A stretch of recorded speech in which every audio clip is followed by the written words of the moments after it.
acontece todas as quartas-feiras, é um prazer estar com vocês para apresentar-lhes uma live Conselhos do Padre.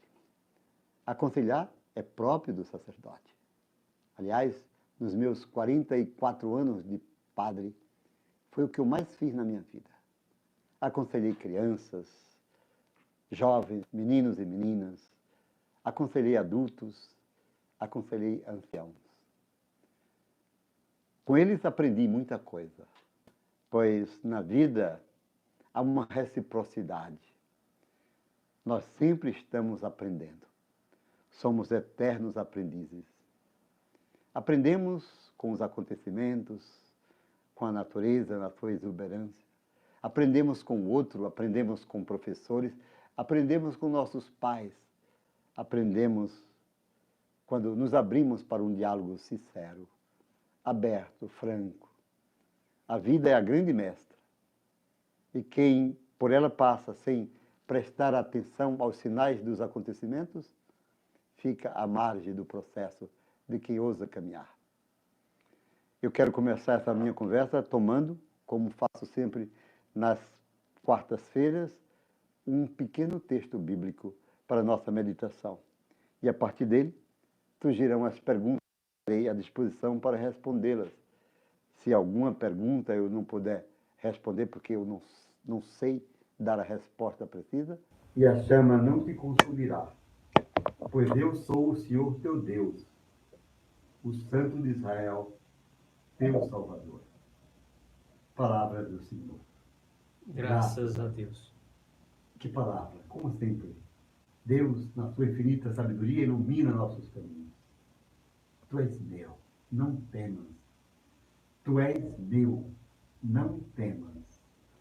O que você pode dizer diante de uma palavra tão belíssima? O Senhor te chama pelo nome. Ele te conhece. Ele te quer fazer feliz. Por que escolhi esse texto? Porque a gente vive um tempo difícil, sem dúvida. E muitas pessoas têm sofrido muito por causa do medo. O medo é alguma coisa que se instala na cabeça da pessoa e desestabiliza emocionalmente a pessoa. O medo é terrível e por isso precisamos superá-lo. Não vou dizer que você não tenha medo. Quem diz que nunca teve medo é mentiroso. O medo faz parte de nossa constituição psicofísica, mas administrá-lo é um ato de sabedoria. Como posso fazê-lo? Confiando profundamente em Deus que me fez capaz para superar todas as coisas. Confiando em mim mesmo. Não esqueça, se queres confiar em Deus, lembra-te que Ele te fez a tua imagem e semelhança. Confia em ti. Descobre ou redescobre as potencialidades que tens dentro de ti.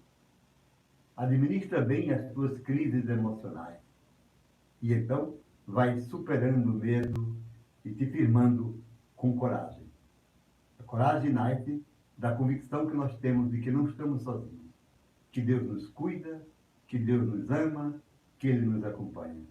Foi o texto de hoje. Eu te chamo pelo nome. Não temas, eu te resgato. Em tempo de pandemia, como é importante perceber a palavra de Deus. E como é bom descobrir que essa palavra tem o poder de curar, de libertar. Não tenhas medo. Eu te chamo pelo nome. Eu te resgato. O Senhor está dizendo, eu te resgato dos teus medos, das tuas inseguranças, das tuas incertezas. Eu estou contigo. Basta isso. Vamos então caminhando para responder talvez algumas perguntas que vocês queiram me fazer. Estou inteiramente à disposição de vocês e com alegria quero saudá-las, dizendo obrigado por estarem comigo. Amo muito vocês. Certamente conheço quase todos que estão nos assistindo. E peço que Deus os guarde e os proteja, hoje e por todo sempre. Amém. Padre, o senhor poderia repetir mais uma vez o versículo, a palavra que o senhor proferiu, porque algumas pessoas não ouviram muito bem. Você poderia proferir mais uma vez o versículo, a Você, palavra? você está pedindo que eu repita o texto com muito prazer.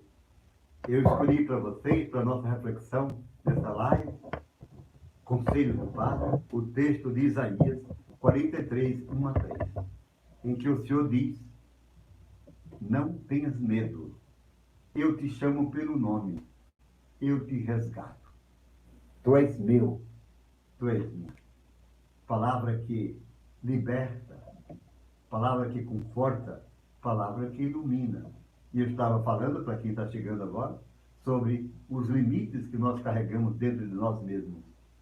Limites que às vezes nos levam a ter medo de tudo, nos sentirmos inseguros, e a palavra vem para iluminar essa realidade existencial. Não se estranhe, mas saiba administrar bem suas crises emocionais para não cair num medo depressivo. Estou à disposição de todos vocês. Boa noite, gente, todos que estão nos acompanhando nesse momento. Fica aberto agora para vocês poderem fazerem suas perguntas e estamos aqui à disposição de vocês. O padre está à disposição para responder com seus conselhos paternos, seus conselhos de sacerdote, todos aqueles que desejam perguntar. Fiquem à vontade. Queridos, amados e amadas, enquanto vocês formulam talvez algumas perguntas, eu quero dizer-lhes que neste santuário, hoje, quando eu vim para aqui rezando, nós estamos transmitindo essa live do estúdio 2 da nossa Rádio Agnus Dei, que tem o nome de São Padre Pio. Tenho aqui a imagem de Santa Teresinha, porque na frente desse estúdio tem um jardim cheio de rosas. Plantamos muitas roseiras dedicado à Carmelita, a grande estrela missionária, patrona das missões, Teresa de Lisieux. Estamos vivendo esse momento de alegria espiritual, mesmo em meio às dificuldades. E quando eu vinha subindo, eu contemplei o céu, uma linda lua brilhando sobre esse santuário, resplandecente como sempre, para dizer-nos, para além das dificuldades, há uma luz que brilha. A questão é a gente saber viver cada momento, pois o tempo é belo quando a gente o torna lugar de nossa existência, de nossa realização pessoal e da realização dos outros. Isso é que dá sentido ao tempo. O tempo só tem sentido se ele for uma projeção para a eternidade. Padre, o Edson Simões pergunta assim: como superar a ansiedade através da palavra? Oh, Edson, que alegria poder estar com você. Meu filho, Deus lhe abençoe. Lhe quero muito bem. Como se pode superar a ansiedade? Eu insisto, Edson, nesses aspectos. Conheça-se mais. Valorize-se mais. Descobrindo-se, você encontrará dentro de si o próprio Deus, que será a sua força, seu refúgio e a sua proteção. Por isso o salmista diz: o Senhor é meu pastor, nada me faltará.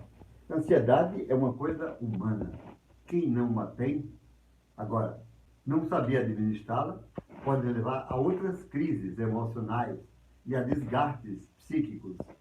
Portanto, não se estranhe, você que me escuta, onde quer que você esteja, saiba administrar a sua realidade pessoal, os seus limites, no caso da pergunta, a sua ansiedade, sem medos, com uma autoconfiança e, sobretudo, com os olhos fixos no Senhor. Padre, uma pessoa não identificada pergunta assim: como nos aproximar do nosso anjo da guarda? O senhor recomenda que práticas de oração? Ah, que bela pergunta! Os anjos da guarda estão sendo esquecidos, mas são presenças amáveis que Deus coloca a serviço de seus filhos e filhas. Santos anjos de Deus, guardai-nos e protegei-nos. Você deve ter chegado a um nível espiritual de comunicar-se com esses mensageiros de Deus, nossos protetores mais próximos. Eu sempre digo, o anjo da guarda deve ser o nosso melhor amigo. E por isso a gente reza. Não sei se você ainda se lembra, quando era pequeno, pequenininha, Santo anjo do Senhor, meu zeloso guardador, se a ti me confio a piedade divina, sempre me reze, guarde, governe, ilumine. Amém. Os grandes santos da igreja conversavam com seus anjos da guarda. São Padre Pio passava horas conversando com seu anjo da guarda. Mas isso só se alcança quando se chega a um grau de espiritualidade, de desenvolvimento das potencialidades espirituais grande. Mas todo mundo pode começar, não é verdade? Uma verdade, eu lhe digo, há um anjo da guarda ao seu lado. Como você se relaciona com ele? Você o procura, você conversa com ele, você procura senti-lo? Quando você, por exemplo, nas madrugadas, perde o sono, como é que você se comporta? Fica se desgastando ou você interage com os anjos da guarda? E especialmente com o seu anjo protetor? Pois está escrito no Salmo 90, aos seus anjos ordenou que cuidem deles, para que não tropecem em nenhuma pedra. Deus ordena aos seus anjos que cuidem de nós. Foi uma ótima pergunta. Eu gosto muito de conversar e rezar com o meu anjo da guarda. Padre, a Iris Costa pergunta assim: como profissional da saúde, tenho medo de ser chamada a trabalhar nessa linha de frente, até porque eu sou do grupo de risco. Como sua filha espiritual, caso seja chamada, o que o senhor me diz? Oh, minha querida filha, se você está no quadro de risco como eu, você não é obrigada a ir, de forma nenhuma, porque a sua vida deve estar em primeiro lugar. Se você não estivesse num quadro de risco, eu diria, vai e não tenhas medo, porque feliz quem dá a vida pelos outros, pois quem perder sua vida por causa do Senhor, encontrará para sempre. Mas isso não significa que as pessoas se exponham. Não, precisamos tomar os devidos cuidados, as precauções. Eu mesmo estou aqui há mais de 60 dias, confinado aqui, e eu nunca passei nem um dia sem estar andando. Estou fazendo o meu sacrifício, oferecendo a Deus por mim, pela minha conversão, pela conversão do mundo inteiro. Minha filha, não tenha medo. Se for chamada, reze e ponha em evidência os seus limites. O que lhe impede de estar na linha de frente. Pois quem deve estar na linha de frente é quem tem condições físicas, emocionais, de idade, de outras condições, de estar no front, isto é, na batalha, na linha de frente. Não se pode botar um soldado na linha de frente quando ele não tem condições de exercer bem a sua função. Deus te abençoe carinhosamente. Padre, próxima pergunta da Regina Moura. O que é heresia, padre? Lutero é um herege? Heresia, Regina, é uma falsa doutrina. Não chamaria Lutero de herege de forma nenhuma. Mas eu queria deixar para você a definição exata sobre heresia e apostasia. Lutero foi um apóstata, mas não um herege. A heresia é quando se prega uma falsa doutrina. E não me consta que Lutero tenha pregado uma falsa doutrina. Ele foi fidelíssimo ao Evangelho. Ele fez um tratado belíssimo sobre a bem-aventurada Virgem Maria, que eu tive a oportunidade de ler e estudar. Ele discordou de políticas administrativas da igreja. Isso não é heresia. Heresia, por exemplo, a primeira que apareceu, uma das primeiras, a dos arianos, que diziam que Jesus Cristo não era Deus, era só homem. Isso é uma heresia, uma falsa doutrina. Os que dizem que a ressurreição, né, a encarnação, e não a ressurreição, a reencarnação, é uma falsa doutrina, porque Jesus não falou disso. Ele disse ao ladrão que estava ao seu lado, ainda hoje estarás comigo no paraíso. E todo o seu evangelho fala da vida eterna, da sua volta gloriosa. Para quem diz que ele foi o mais perfeito dos humanos, e por isso é o modelo para a nossa perfeição, mas não tem como Deus e Salvador, é uma falsa doutrina, é uma heresia. A apostasia, foi o caso de Lutero, é quando um católico ele se afasta da doutrina da igreja, ele nega a doutrina da igreja. E aí se estabelece o que a gente chama de prática perigosa da apostasia, da infidelidade à igreja. Porque mesmo a igreja sendo pecadora, e o é, Ela é santa porque a sua cabeça é Jesus Cristo, de cujos membros nós participamos, do seu corpo místico, a Igreja. Padre, a Márcia Cordeiro diz assim: Padre, nos aconselhe como vivenciarmos o Dia das Mães nessa realidade do distanciamento social. Muitos não poderão viajar para visitar suas mães. Ô Márcia, o amor não tem limites, minha filha, nem tem fronteiras. Foi boa a sua pergunta. Aconselho a todos os filhos e filhas que não podem estar com suas mães porque não poderão viajar a terem nesse dia um profundo sentimento de gratidão. Um amor grande, e façam uma live, façam uma homenagem através do telefone, de mensagens, e traga a sua mãe ao seu coração. Ore por ela no Dia das Mães. Quantas vezes o Dia das Mães é celebrado apenas com almoço, com alegria, e não aparece aqueles gestos de dentro para fora? Como aquela criancinha que chegou para a mãe e disse assim: eu não tenho um presente para dar à senhora, mas eu trouxe essa flor para lhe dar. Uma criança pobre deu tudo o que disse, deu afeto, deu amor. O grande presente que nós devemos dar às nossas mães, permanentemente, é o amor. É o que elas mais desejam. É isso que mais falta no mundo. Você, Márcia, fez uma pergunta muito oportuna para ajudar outras pessoas a celebrarem bem o Dia das Mães. Padre, outra pergunta que vem chegando aqui para a gente, Um bem pouquinho mais alto, oportuna. eu não entendo. Outra pergunta, Padre, que vem chegando aqui para a gente, bem oportuna. O Gabriel Henrique pergunta assim: Padre, esse tempo de provação foi o mais difícil de enfrentar em todos esses anos na sua carreira religiosa? Sim, foi o mais difícil e acredito que para todos nós. Um desafio tremendo, uma coisa nunca antes vista, porque, Gabriel, a Segunda Guerra Mundial, ela destruiu 60 milhões de vidas. 60 milhões de pessoas perderam a vida na Segunda Guerra Mundial. Só dos judeus cremados, né, no Holocausto, foram 6 milhões de judeus. Um Holocausto. Mas era uma coisa localizada. Né? O Brasil mandou soldados para a Segunda Guerra, mas não foi bombardeado, não teve. Agora não, é uma pandemia. Atinge todos os povos, todas as nações. E se tornou essa chaga humana que nos leva a repensar toda a nossa vida. Queira Deus que passar dessa pandemia, e vai chegar a resposta de Deus através dos cientistas, que nós tenhamos uma nova ordem social para a Mãe Terra, onde prevaleça não mais o poder da ganância do dinheiro, do prestígio, das armas, mas prevaleça o amor, uma nova civilização.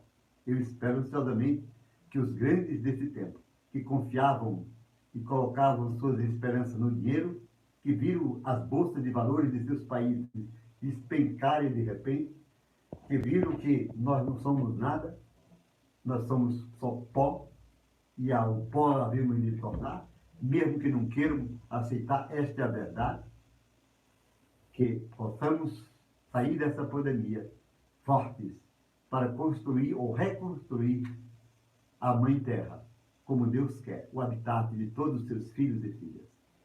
Padre, a Cleoneide Mendes pergunta assim, filha de Córrego de Petrolina: Padre Adilson, como trabalhar a catequese com as crianças nesse período de confinamento? Sua bênção. Cleoneide, minha filha, muito querida, Deus te abençoe, coordenadora de nossa obra. Um abraço para todos os filhos e filhas da Misericórdia do Vale de São Francisco. Amo vocês profundamente. A catequese, como outras atividades pastorais, estão paradas ou paralisadas do ponto de vista de reunião das crianças, da catequese no grupo, mas ela pode ser dada. Primeiro, eu acho que as catequistas e as paróquias poderiam organizar certos programas para que os pais desenvolvessem em casa a catequese de seus filhos. É quando eu digo que nós precisamos repensar tudo. A catequese primeira deve acontecer em casa, mas os pais não têm condições de fazê-lo. Então, caberia à igreja, à paróquia, a nós, elaborarmos a apostila, oferecermos aos pais meios para que eles, os que quiserem, possam dar em casa a instrução cristã aos seus filhos. Essa é a verdadeira escola da fé. Não existe catequese melhor do que aquela que a gente aprende em casa. Padre, o Marcelo Araújo, querido seminarista lá de Garanhuns, pergunta assim: Boa noite, meu querido pai. Queria que o senhor nos falasse um pouco sobre a Eucaristia, como ela pode aumentar a nossa fé diante do próprio Jesus, como crer fielmente em sua presença na Eucaristia. Marcelo, um abraço, Deus te abençoe. Rezo pelos seminaristas todos os dias, dizendo: Senhor, dai-nos santas vocações sacerdotais, religiosas e leigas. A Eucaristia, tu sabes, meu amado, é o ápice da vida cristã. É a vértice de toda ação pastoral. Assim a definiu o Concílio Ecumênico Vaticano II, na Constituição Dogmática Gaudium et Spes. Sem Eucaristia não existe igreja. Pode até existir, Marcelo, segmento de Jesus. Respeitável segmento. Mas a igreja se faz na Eucaristia. Quando nos sentamos com ele à mesa, como fizeram os nossos primeiros irmãos, os apóstolos, aquele que ele convidou e a quem deu esse dom imensurável do seu amor, a sua presença real, contínua e continuadora de sua obra no seio da igreja. A Eucaristia faz o discípulo, a discípula.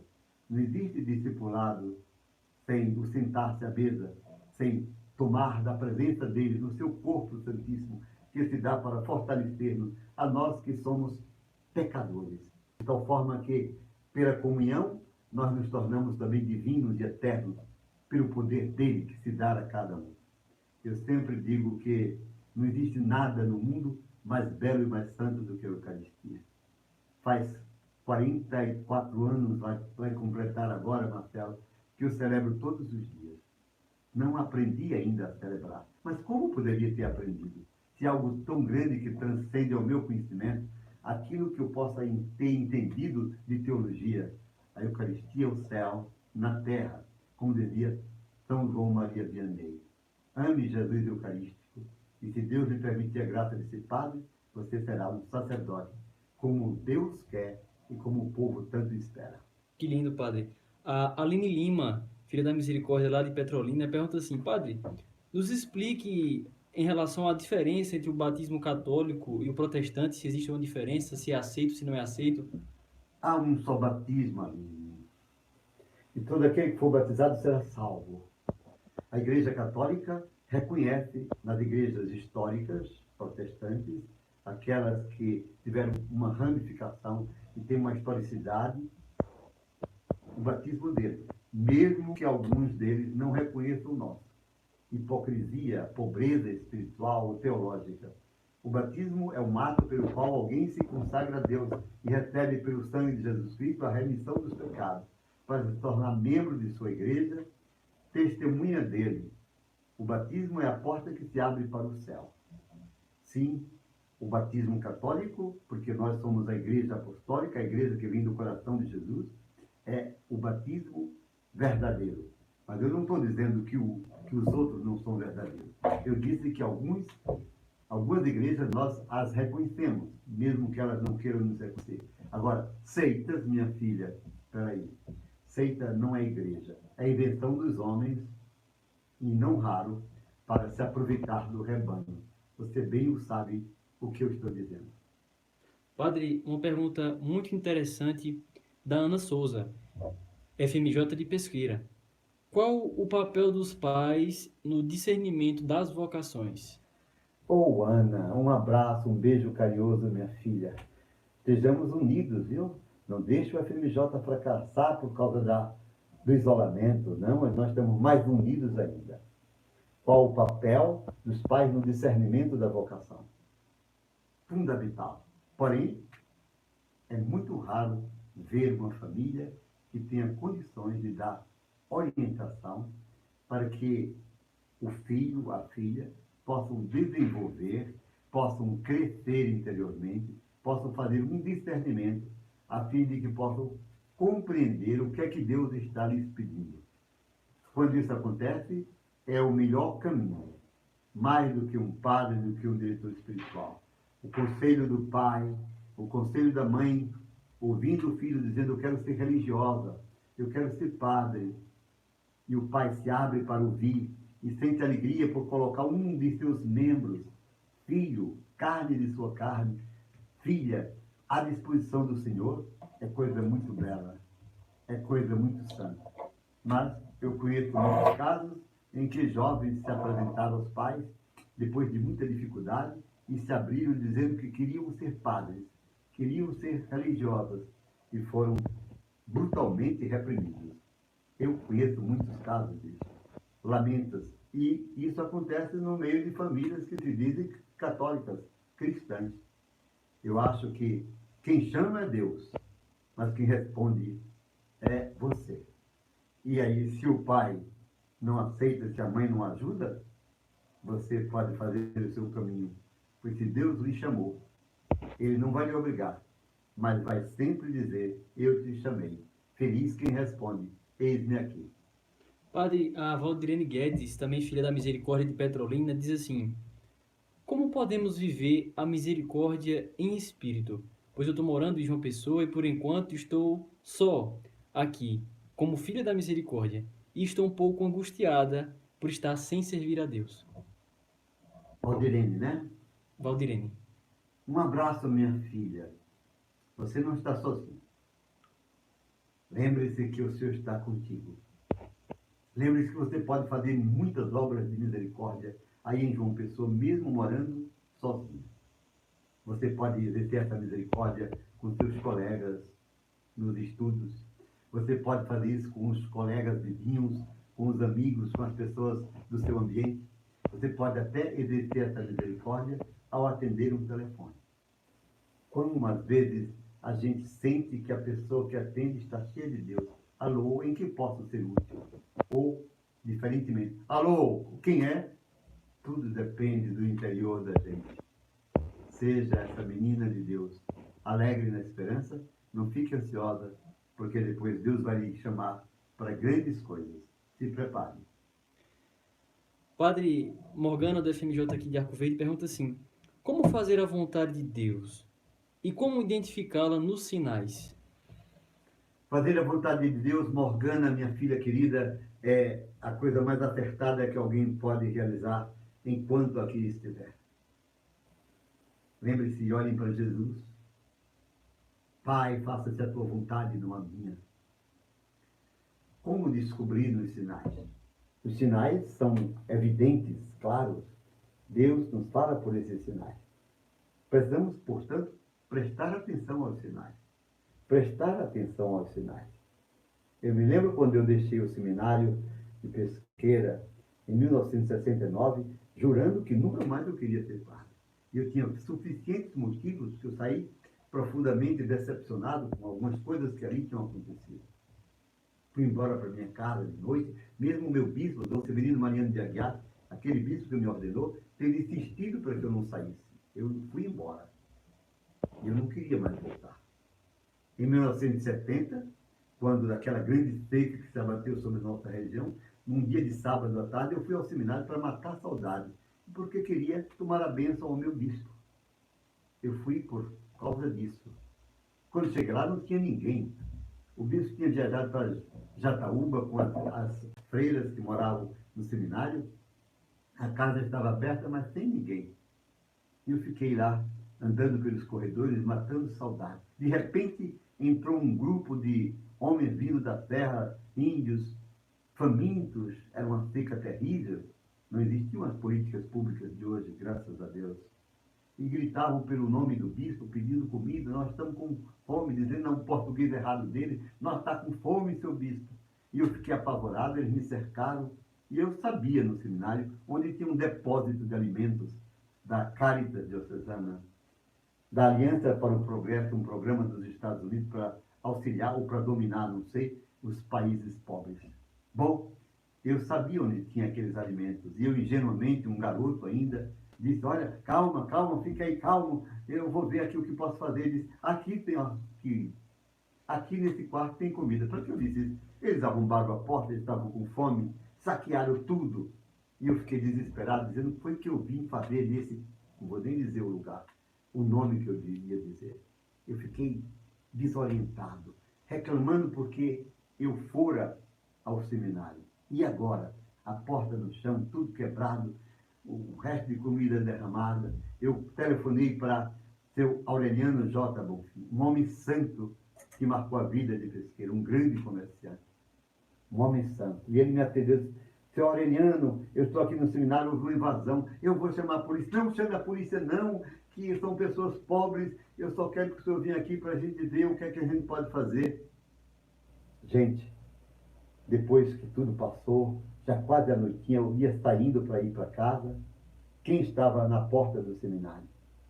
Um homem, daqueles 200 que mais ou menos que tinham invadido, eles só queriam comida. Um ficou. Me lembro, peito aberto, com meio saco de comida, o rosto carregado de sofrimento, e disse, meu filho, eu fiquei para lhe agradecer. Deus lhe pague. Você vai ser padre. Eu disse, eu? Ele disse, vai ser padre, porque Deus quer. Olha, Morgana, o sinal. Olha o sinal. E os olhos daquele homem nunca saíram da minha cabeça. Era o próprio Jesus dizendo, eu te chamei. Eu fui para casa, no outro dia eu voltei para explicar ao bispo o que tinha acontecido, com medo que ele me obrigasse a pagar, porque o Dom Mariano era um santo, mas ele era rigoroso nessa parte financeira. E eu era funcionário da Prefeitura Municipal de Pesqueira, onde eu era datilógrafo do prefeito Luiz de Oliveira Neves. E eu recebia um salário, e o estrago tinha sido grande, viu? E o bispo, sem saber, quando eu comecei a contar, ele arrodeou, saiu da cadeira, arrodeou, ficou por trás de mim, pegou-me assim no ombro e disse, olhe para mim. Quando eu olhei para trás, ele disse, é assim que deve fazer um verdadeiro padre. Era a confirmação. Feliz quem está atento aos sinais. Naquela mesma semana, eu fui ao bispo e disse, eu quero voltar para o seminário, mas não quero ficar aqui não. Quero que o senhor me mande direto para Recife. Ele me mandou para o convento dos Carmelitas, ali na rua, na Avenida Dantas Barreto, onde eu passei 2 anos e meio. Tive a felicidade de passar 2 anos e meio com os Carmelitas. Assim, pelos acontecimentos, a gente vai descobrindo o que Deus quer. Sou padre porque Deus me chamou para esta missão. Eu tenho certeza, se não fosse padre, eu seria uma pessoa frustrada. E Deus não quer ninguém frustrado. Chega de padres frustrados, chega de famílias desajustadas, chega de profissionais não realizados nas profissões, chega de gente infeliz. Deus nos fez e nos deu a vida para sermos felizes. Que lindo, padre. Foi muito bonito escutar esse testemunho. Muita gente ainda não sabia. A Janieide Alves. Quem? Janieide Alves. Janieide Alves. Deus te abençoe, minha filha. Pergunta assim, como vencer as perseguições e humilhações que nós sofremos na vida, padre? Rápido, objetivo, olhar para Jesus, configurar-se com Ele, não se lamentar, pois o servo não é melhor do que o seu Senhor. Se você quer compreender tudo isso, olhe para a cruz e você entenderá tudo e suportará todas as perseguições, todas as injustiças e vencerá tudo por amor.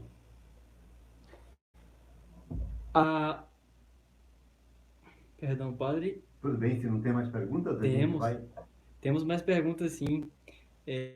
A Lívia Mello, padre, faz uma pergunta muito, muito interessante. Padre, boa noite. Faz mais de 10 anos que eu não recebo a Eucaristia. Não sou casada na igreja e faço a comunhão espiritual. Tenho necessidades de receber sacramentalmente. Se fiz e estou em pecado grave? Não, em pecado grave não, de forma alguma. Mas que bom que você já faz sua comunhão espiritual. Convido para você ir para a missa, participar da Eucaristia, o sacrifício da redenção, e lá no seu lugarzinho receber Jesus espiritualmente. Nada impede que você continue o caminho, nada impede que você esteja na igreja. Aqui está em pecado grave. Porém, aconselho que você procure um sacerdote aí na sua cidade. Qual a cidade? Padre, não estou informando a cidade. E você possa ter um bom diretor espiritual. Fique em paz. Deus te abençoe. Padre, a Cláudia Dias diz assim, Gostaria de saber como posso me expressar diante dessa pandemia para aconselhar uma pessoa homossexual. Como posso aconselhar uma pessoa homossexual nessa pandemia? Uma coisa não tem nada a ver com a outra, mas ouso lhe dizer, se alguém precisa de um conselho, seja quem for, possa dá-lo com amor, com respeito, com carinho. Seja quem for. Não importa a condição, a opção da pessoa. Importa que você possa amá-la, pois nela, independente de qualquer condição, está presente Jesus. E quem o vê nos outros vai encontrá-lo, às vezes chagado, crucificado, mas o mesmo Jesus de ontem, de hoje e sempre, o Redentor do homem, Redemptor hominis. Ele é o Senhor. Padre, o César, nosso querido coordenador lá de Olinda, pede para que o senhor fale um pouco mais sobre os projetos da obra, como a gente pode ajudar a obra, como nós podemos melhor ajudar essa obra tão grande que só tem Ô crescendo. Cezinha, meu querido, um abraço a você, a Karina, a todos os filhos e filhas da Misericórdia de Olinda, do Grande Recife, e todos quantos estão nos acompanhando. Obrigado por essa preocupação, como podemos ajudar a obra, como ela pode continuar sua missão. De hoje a 8, César, nós vamos celebrar 20 anos de história, 20 anos de lutas, de grandes sofrimentos, meu filho, mas também 20 anos de abundantes graças. Esse santuário, a obra do SEDEC, do Centro de Educação e Desenvolvimento Comunitário, tudo quanto fazemos são reflexos de uma grande obra que Deus nos confiou.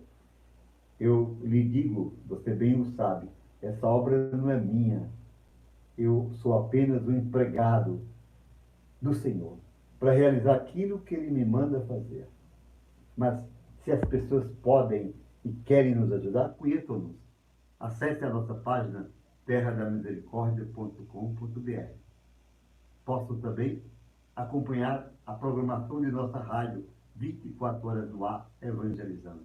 Posso, quando passar essa pandemia, visitar esse santuário. Posso ir ao encontro de um grupo aí em Olinda, em Recife, em Candeias, em Caruaru, em Macaparana, em Santa Cruz do Capibaribe, Pesqueira, Belo Jardim, Alagoinha, Arco Verde, Orocó, Belém de São Francisco, Santa Maria da Boa Vista, Isacolândia, Petrolina, Juazeiro, Casa Nova, Brasília e lá na região de Boston, nos Estados Unidos. Em todos esses lugares nós estamos presentes. Como comunidade de vida de aliança, não somos pertença de nenhuma paróquia, de nenhuma diocese. Nossa pertença exclusiva é ao Senhor Jesus, a serviço de sua igreja, na obediência aos bispos e aos padres onde estamos inseridos. Não somos um movimento pastoral, não somos uma organização paroquial, porque estamos em muitas paróquias, em muitas dioceses e arquidioceses. Mas queremos estar a serviço inteiramente da igreja, pertencendo-nos inteiramente a Jesus e obedecendo a tudo quanto Ele nos manda fazer. Se você pode nos ajudar, você conhece, César, os grandes desafios. Estamos agora fazendo os banheiros para as famílias que não têm ainda nessa região aqui de Serra das Varas um banheiro. Hoje um casal jovem veio me pedir jovem para fazer sua casa. Todo dia, toda hora. É o nosso jeito de ser, de ver a misericórdia nas obras corporais e espirituais. A pergunta foi muito oportuna. Também, se você quiser, pode acessar na nossa página e ver as contas que você pode fazer um depósito online e uma contribuição. Temos projetos com crianças, temos projetos de construção de casas, temos o projeto de construção dos sanitários, banheiros para famílias que ainda não têm, temos o projeto de evangelização, temos a escola de música, temos o projeto de horticultura, floricultura, apicultura. E como é que o senhor dá conta? Não sou eu. Para cada projeto tem uma equipe de coordenadores. Eu articulo, em nome de Jesus, abençoo tudo que Ele nos manda fazer. Amém, Padre. Encontrar-te graça diante de Deus.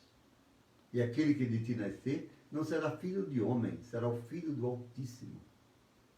Eis que Isabel, tua parenta, aquela que era considerada estéril, já está no 6º mês de gravidez, pois para Deus nada é impossível. Para Deus nada é impossível. E ela, a bem-aventurada, nossa mãe, ela acolhe a palavra admiravelmente e se abandona nas mãos do Pai. Eis aqui a serva do Senhor. Eis aqui a escrava do Senhor.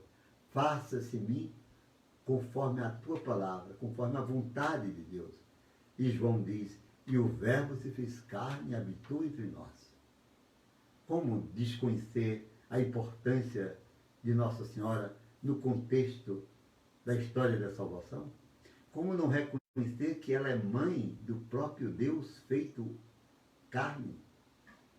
Debaixo de Deus, ninguém é maior do que Maria, nem os anjos. Lembre-se, minha filha, que ela é imaculada, concebida sem pecado, em vista do grande projeto que Deus realizaria por ela, a encarnação do Verbo Divino. Ele, onipotente, se encarna, se assume nossa natureza no corpo virginal de Maria. Pois no Antigo Testamento, ele era presente, sendo Espírito, se tornava presente numa arca, a Arca da Aliança, que era feita de madeira, de acácia, revestida de ouro, e ele mandou que se colocasse duas imagens na frente dessa arca, e lá dentro colocasse o quê? O decálogo, a palavra, a revelação dele. A Arca da Nova Aliança não é de madeira nem de ouro, é o corpo virginal de Maria. Que ama Nossa Senhora, chega mais perto de Deus. Deus te abençoe. Foi uma ótima pergunta. Que lindo, Padre. Chegando nos minutos finais dessa live, o senhor poderia nos deixar uma mensagem de agradecimento, um agradecimento, uma bênção para as pessoas que estão te assistindo, Padre? Claro, é minha obrigação. Eu quero agradecer a você que me acompanhou. Todas as quartas-feiras, quando possível, estaremos aqui para rezar um pouco, para responder, para aconselhar. Chama-se Conselhos do Padre. É o que eu sei fazer. E repito, já dei milhares e milhares de conselhos. Lembro-me de crianças que chegavam chorando e pediam um conselho. Lembro-me de jovens que me traziam um problema de relacionamento com os pais e eu os aconselhei. Eu me lembro de jovens que tinham dificuldades no relacionamento afetivo. Eu os aconselhei.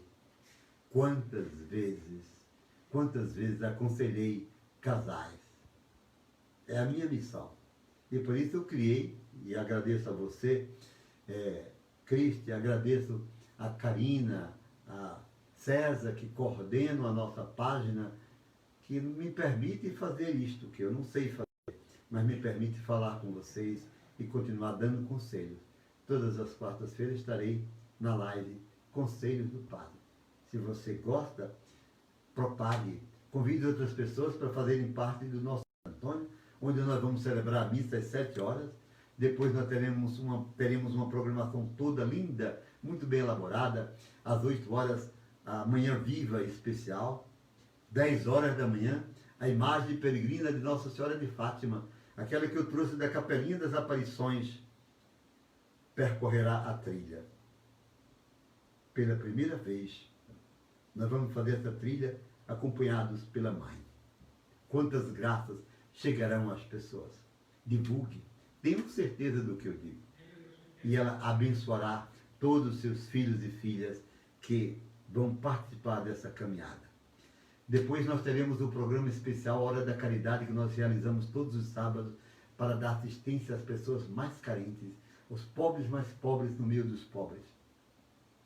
Teremos o Kairós especial com o Padre Edson, que todo dia apresenta esse programa de forma tão magnífica. Teremos a Hora da Misericórdia, as vozes das comunidades. Nós vamos ouvir vocês de Olinda, de Recife, de Brasília, de todos os lugares desse país. E no fim, nós teremos às 3 horas o Terço da Misericórdia, teremos a alegria de adorar o Santíssimo Sacramento, e de hoje a 8, 6 horas, nós vamos inaugurar esse estúdio, que devia ter sido inaugurado no dia 19 de abril, na Festa da Misericórdia. Como não foi possível, porque não houve a festa, nós vamos inaugurá-lo sem público, nós vamos abençoar esse estúdio de onde nós estamos falando agora. E queremos que esse estúdio esteja aqui a serviço de todo o povo. É preciso ter o estúdio aqui e o estúdio no centro da cidade. Porque daqui eu quero falar, quero rezar, quero abraçar o povo. E depois, se Deus nos permitir, em anexo vamos fazer o estúdio de televisão. Por que não? Evangelizar é nossa paixão. Se Deus pede, eu faço. Eu tenho meus 71 anos, mas o resto de minha vida, como sempre, eu quero dedicar ao Senhor Jesus. Participe de hoje a 8 de toda essa programação. E durante todo o dia nós estaremos fazendo uma campanha para arrecadar alimentos, para distribuí-los com os pobres. É nossa missão, é a obra da misericórdia corporal, dar pão a quem tem fome. Muito obrigado por sua presença, obrigado carinhosamente por você ter me assistido. Vamos rezar juntos o nosso Pai nosso que estais nos céus, santificado seja o vosso nome. Venha a nós o vosso reino, seja feita a vossa vontade, assim na de cada dia nos dai hoje. Perdoai as nossas ofensas, assim como nós perdoamos a quem nos tem ofendido. Mas livrai-nos do mal. Amém. Lembrando que nós estamos com a campanha Faça um altar para Nossa Senhora em sua casa. Hoje nós estamos quase chegando a 500 famílias. Queremos chegar a mais de 1000 famílias rezando conosco todos os dias, às 6 horas da noite, o terço mariano. Você já fez o seu? Faça-o e mande para nós a fotografia do seu altar dedicado a Nossa Senhora. No último dia de maio, 31, nós vamos colocar todas as famílias que mandaram as suas fotos ou mandaram a mensagem: estamos rezando o terço mariano. Nós vamos colocar todas as famílias nominalmente no altar, na presença do Senhor. E depois nós vamos sortear de coração, sou eu que vou fazer, 2 preciosas imagens entre as pessoas que participam da campanha. Nossa Senhora de Fátima, aquela imagem que eu trouxe da capelinha, e uma imagem de Nossa Senhora da Natividade, a Virgem Maria grávida. Participe, convoque seus amigos, fale com seus amigos, vamos resgatar essa coisa bonita do mês de maio, celebrar em casa o nome da bem-aventurada Virgem Maria. Por sua intercessão, desça sobre você, permaneça no seu coração, ilumine seus caminhos, proteja sua família. A bênção de Deus, que é Pai, Filho e Espírito Santo. Amém. Obrigado, muito obrigado. Se eu pudesse saber fazer o coração, eu faria. Toda vez eu faço errado. Ficou bonito, Mas padre. posso lhes dizer, de coração, Deus permaneça em seus corações. Até quarta-feira com a live Conselhos do